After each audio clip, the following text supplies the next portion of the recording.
This week's Torah portion has one of the greatest tragedies in Jewish history. Jewish people are at the banks of Canaan, Israel, and they're ready to go in. And God's like, it's yours. Like, let's end this.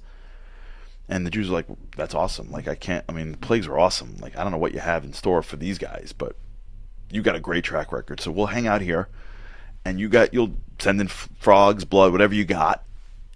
It'll be great. And God's like, nah, I don't think that's how it's going to be. Here's how it's going to work. You're going to go actually fight, and I got your back. And Jews like, I don't think that's a good idea. So they send in spies. Spies come out and say, by the way, guys, yeah, we're going to die. Like, this is not a joke. There are fortified cities and giants and lions and tigers and bears and swords and catapults, and we're dead. This ain't going to go. Jews cry. That night's called Tisha B'Av. Night full of tragedies for generations.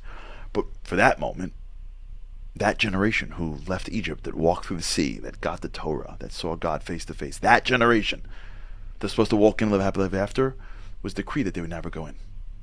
At that moment, they lost it. And they hung out in the desert for 38 more years until their children grew up and they conquered it. And the question is, like, why? Is that fair? Like, they were scared. I don't know. Kid falls off a bike. It's scary to ride a bike. The dad doesn't say, "You what? You fell off a bike and you're crying?" Like, that's it. That's it. You're never riding a bike again. Like, it's been fun. You shouldn't have cried. Now that you cried, you're done with bikes. Usually dad picks the kid up and says, "You can do it. Don't worry about it. I know it's hard. I believe in you. Believe in yourself," right? That stuff. God should have been like, "I know it's hard. It's okay. I got it. You never fought a war before. You guys are pretty new to this stuff. Like 3 years ago, you were slaves. I got it. We got this." He should have, like, encouraged them, no? Like, given them a motivational speech. What's the whole, like, you cried, you're out stuff? So remember, there's no punishments in Godland. There's consequences. And when people sin, and we read about it again and again, it's something deeper than just they messed up. It's a manifestation of an issue that they had that came to the forefront that me and you still have today. Because if it makes it to the book, it still applies. What's going on? Let's delve in quickly together. Later on, the next book, Deuteronomy, Devarim. Moses is talking to the Jewish people, but not the same Jewish people. Remember, because Deuteronomy takes place in the last year. These are the kids. Right? This takes place in the second year. This story. Deuteronomy's in the 40th year. So he's now reviewing what took place 37 and a half years ago. And he's telling the story of the spies. And he says, you went to your tents, you grumbled in tents, and you said, because God hated us, he took us out of Mitzrayim and brought us to this land to kill us. What Moses told the next generation was, you know what took place that night? It wasn't just, I'm scared. It was, God is trying to kill us. The Jews walked into Canaan, the spies. And what they had in their minds was this, I wasn't there, but this, what seems like this incredible perception that somehow this was a setup, from at least what we're seeing in the Psukim. Somehow this is God's way of finishing them off.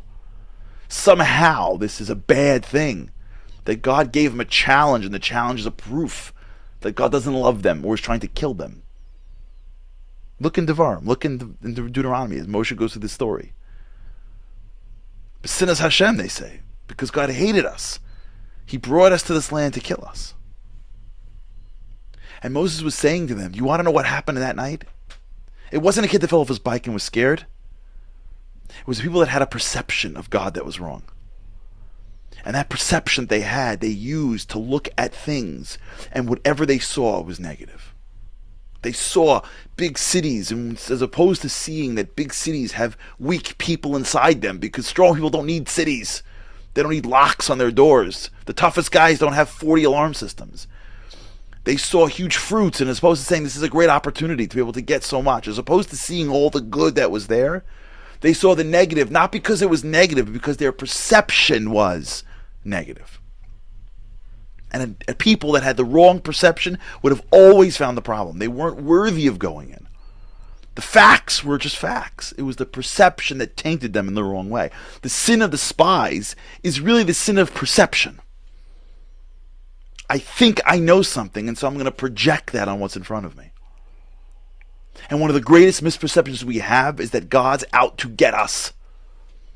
There are Jews that hang on to this their whole lives. If I hit a challenge, if I don't do something right, he's disappointed. He's punishing. They're missing it. They look out in the world for proof that there's no God, or that God's mad, or that only these people get his favor and these people don't, or that he's disappointed in me. And it draws them away from God, not because of the facts, because of the same exact misperception that drew people away from God on that very fateful night. And that is destruction.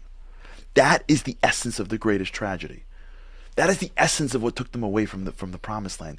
It wasn't that they couldn't go in, it was because their perception blocked them.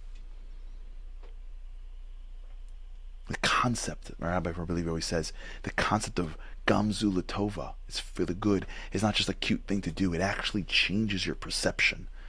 And trying to train yourself to say that if God brought me to it, it's for my benefit, because it binds you to God more, from what I understand. It changes how you see the world. So much of our life is filled with blessing, we just can't see it because we won't let ourselves. So much of our life is the divine trying to connect us, but we won't let him because we can't see it.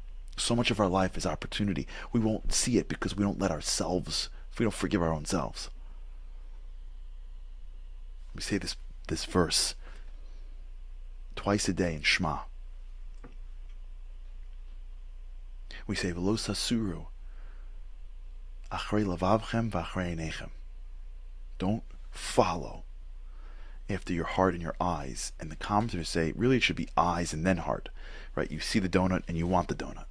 Eyes, then heart. But it's teaching us, no, it's your heart and your perceptions that are going to change what your eyes see. You know something cool? That paragraph of Shema is actually at the back end of this parsha. The parsha begins with the spies and it ends with that paragraph. I think that's what God's way of saying to us. Every day, remember this. Don't let your perceptions dictate your reality. Don't look at the world with a negative lens, because you're going to look at facts that are otherwise positive and see negativity in it. Don't let your misperceptions about me, God's saying, get in the way of our relationship. So much of our lives and so much of our opportunities are right in front of us. You gotta remember the sin of the spies. Remember what they saw and how it ruined their opportunities. And resolve that never happens to us. That we see the world from the right lens. And as a result, we'll see things that were right before our eyes.